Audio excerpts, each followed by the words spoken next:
What's up folks, CrossSG here with my day 1 first impressions on a C0 Albedo. As mentioned in my thoughts video, I do hope to eventually be able to test him at C2, but it's going to come down to RNG. I only have him at C0 at the moment. Anyway, I'm going to just cut straight to the chase for this video so you guys get all the info as quickly as possible. The goal of my day 1 tests are as follows. First, to get a general feel for how Albedo functions at C0, how his skills work, whether anything is different from what it was on Honey Impact, and of course, look at what kind of damage he does. Next, I want to test other specifics such as his energy regen capabilities and synergy potential with other Geo characters and my various teams. And finally, I wanted to test the interaction between his skills and their respective bonus modifiers, such as whether 2-piece Noblesse increased Fatal Blossom damage, for example. Alright, let's get into my findings. Looking over his kit, I found no differences between his live kit and the pre-launch info we had from Honey Impact. All the descriptions are the same and the skill modifiers line up. His normal attacks are the standard affair, and his charge attack is a slash followed by a quick backward leap and a cross slash. This is similar to most sword users, with the main differences being timing and animation. His E skill does basically exactly what we expected it to do. It places a flower-looking device on the field that lifts you up when you stand on it. The one thing we didn't know was whether this elevator effect was a one-off thing or not, and as it turns out, it is repeatable. The raised platform disappears after you've jumped off, and standing on the flower again will lift you up again. This was a little annoying at first, but I realized very quickly that it was nowhere as disruptive as accidentally climbing up Zhongli's pillar, because the platform doesn't actually interrupt your attack chain when it raises you up. And it only takes a split second for you to jump off and do a plunge attack and you're back on your way. Of course, hitting targets within the Isotoma field causes transient blossoms to spawn and explode every 2 seconds. Unsurprisingly, the explosion radius of the blossoms isn't large, so targets do have to be pretty tightly packed for an explosion to hit multiple targets. I'll get into the energy regen and damage part in a bit. His burst deals damage to the area in front of him and will indeed proc all 7 blossoms whether there are enemies within the field or not. There have been some reports of it triggering less than 7 blossoms, and I think it may have happened a couple of times to me too, though I don't have footage of it. There are 2 potential explanations I can think of for this. The first is, if the target dies, charges, or teleports when you cast the burst, somehow a portion of the blossoms don't spawn. Second is that a combination of audio cues and visible hits could make it look like less than 7 spawned, when in actual fact all 7 did spawn and only a portion of them actually hit targets. Which leads to my next point. The targeting mechanism of the Fatal Blossoms unfortunately seems to be random, and they don't seem to converge on targets if there are less than 7 within the field. However, the damage from the blossoms does indeed stack if explosions overlap. So if the targets are larger enemies or closely packed enough, they will indeed take multiple hits of damage. Onto his talent, Calcite Might. The 25% damage increase is indeed added to the bonus damage stat pool. It is not a flat 25% increase in blossom damage. It is 25% added to however much bonus damage you have from all other sources. In my case, it increases my blossom damage by about 13%. Alright, let's get into the important stuff, and I'll start off with damage. Let's take a look at my Albedo first. So we have a level 90 R1 Festering Desire as his weapon. He is level 80 and is of course C0, level 6 talents across the board, and these are his artifacts and stats.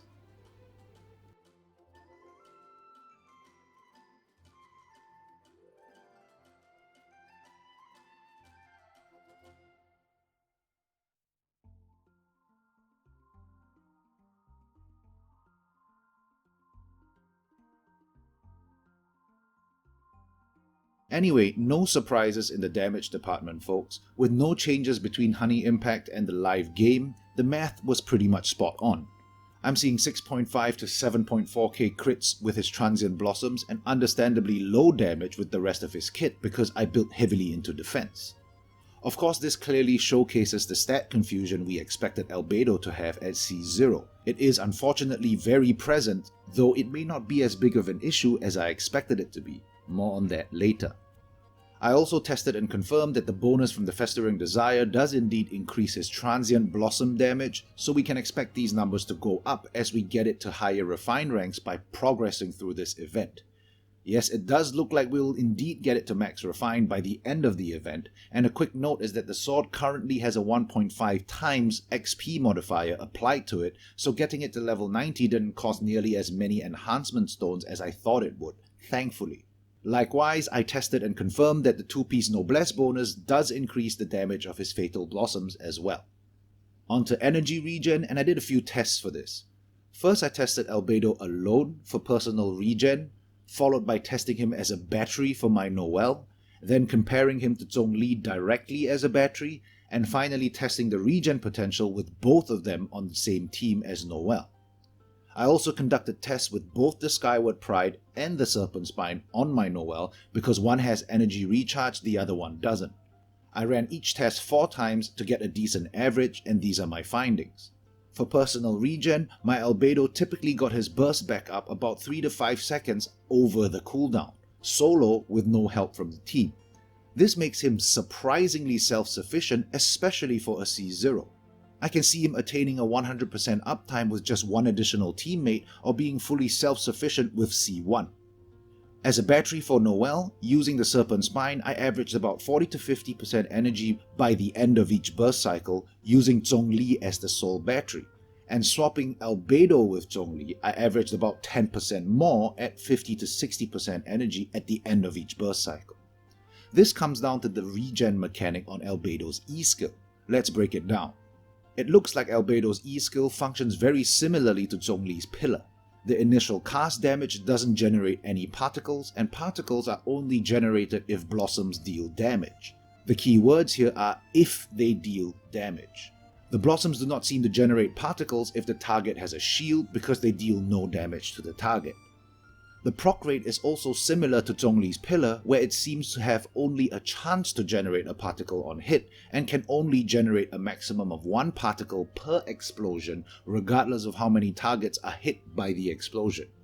Now this should logically give both Zhongli and Albedo similar regen potentials as energy batteries, and my working theory for the 10% difference comes down to their respective skills. Zhongli's Pillar is stuck in one spot. You need to fight around the pillar for it to generate energy for you, which is not always possible or practical. Albedo's isotomal field is significantly larger, and a blossom explosion is guaranteed to hit every 2 seconds as long as the target is within the field. This is what I believe accounts for the slightly better battery potential I'm seeing from Albedo. Moving on, naturally, repeating the same test with the Skyward Pride showed proportional energy gains across all tests. I was left with about 60 to 70% energy with Zhongli as the battery and 10% more with Albedo. Of course, just a reminder that these tests were what I call vanilla E-skill tests, where I only use their respective E-skills and nothing else with no assistance from Favonius weapons. And finally, testing the vanilla regen potential of both of them in the party with Noelle, everything kinda worked out proportionally as well. Double the regen meant I was able to achieve a 100% uptime with the Skyward Pride and close to a 100% uptime with the Serpent Spine. Of course, once I started using their full kits in the rotation, I was able to overlap bursts with no problems using either weapon. Alright, looking at his synergy potential, and it does seem like Albedo does have a fair bit of synergy with Zhongli. With both of them in the group together, they have very little problems getting their respective bursts up on cooldown. And the resonance from Zhongli's Pillar basically guarantees constant transient blossom spawns every 2 seconds. However, having 2 geos synergize as supports isn't the most practical choice for the teams that I run, because that leaves me without enough slots to set up both Superconduct as well as have 2 shield breaks. Now paired with my Noelle carry, Albedo did provide the synergy of having the extra blossom damage every 2 seconds and slightly more consistent energy regen. But without any other form of utility, I would personally still pick Zhongli or a variety of other potential supports for my Noelle over Albedo. Now doing a couple of runs with Ningguang as the carry on the other hand, that was interesting. One of Ningguang's weaknesses is a lack of proper AoE damage, and Albedo brings that very reliably with his Blossom procs. It took a while to get used to positioning Ningguang's Jade screen so it doesn't get destroyed, but once that was squared away, it was actually a pleasure running him with Ningguang. Moving on, pairing him with both Regen and Xinyan was likewise surprisingly pleasant. Having a very strong personal preference for rotational consistency, I was initially doubtful about Albedo's synergy potential with my Regen and Xinyan teams, but once I got down to testing him, I was surprised by how well he fit into their respective rotations. The 30-second duration of his Isotoma field provided constant bonus damage throughout every rotation and contributed enough energy regen to allow smooth and repeatable rotation cycles. On top of this, as a few others have already pointed out, Albedo's Blossom damage does not wipe the initial element from the target when it triggers Crystallize. As you can see from the clip, after triggering a Blossom explosion, Crystallize is triggered but the Electro element remains. The significance of this is not so much that it doesn't wipe the element. Depending on the skill used to apply the initial element and the skill used to trigger Crystallize, Geo damage doesn't always wipe the initial element. As you can see, using Albedo's Burst skill, Electro remains. Using Zhongli's Pillar, likewise Electro remains. Ningguang's normal attack, Ningguang's Jade Screen, Noelle's E skill, as well as Noelle's attacks during sweeping time. Electro remains after Crystallize is triggered by all of these attacks. So rather, the real significance here is that Albedo's Blossom damage is an auto-proc that can be triggered by anyone. Meaning we could theoretically put his Isotoma field down and go about our regular rotation as normal, gain the bonus Blossom damage, and not have to worry about anything interrupting the reaction cycle. Now I say theoretically because reaction teams aren't my speciality, so I'm just going to leave it at that. I'm aware that there are theories behind all this stuff, so I'll let the guys who actually run proper reaction teams take the lead on this. Okay, let's wrap this up with some closing thoughts. Overall, Albedo at C0 looks to be pretty much as expected with respect to damage output as well as having a rather confused kit from a scaling perspective. That being said, he did surprise me when paired with the likes of Ningguang, Regen and Xinyan, bringing respectable bonus damage with very little user input, thus being extremely easy to play for fixed rotation comps.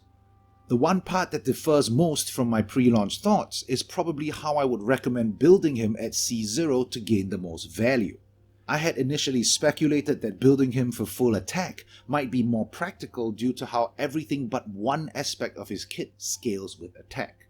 However, after playing him through my tests for the day, I'm gonna backtrack a little and say that building him for defense just for his transient Blossom damage could be a very viable way to go at C0. While his burst does scale well with attack, the fact that he is a Geo unit would make him just a plain burst DPS support if you built him for full attack. Yes, his transient Blossom damage isn't spectacular, but it is most definitely not insignificant and will get better with a rank 5 Festering Desire. We could be looking at upwards of 9 or even 10k AoE crits every 2 seconds essentially for free. That's honestly pretty good value for gear investment. Because of this, I'm now considering trying to work in 2-piece Defender's Will via the Feather and Flower slots for a little more defense. We'll see how it goes. And lastly, his energy self-sufficiency as a C0 makes me even more interested in his C1 and C2 because I'm starting to see a smidge of carry potential with him at C2. Yes, it's a huge maybe, some might even call it a leap of faith, but whatever the case, it's enough to get me interested, so I hope RNGesus is kind enough to bestow me with 2 more dupes of him before the banner ends. Alright, that's it for my Day 1 C0 impressions, folks. I'll be working on Albedo more to hopefully bring you a more comprehensive review in the coming weeks. Between real life, family, the coming festivities, and all the new content, it's going to be a busy couple of weeks for me. So for now, as always, thumbs if you liked it, down if you didn't, crush that subscribe button if you haven't, and I'll catch you guys in the next one. Merry Christmas, folks.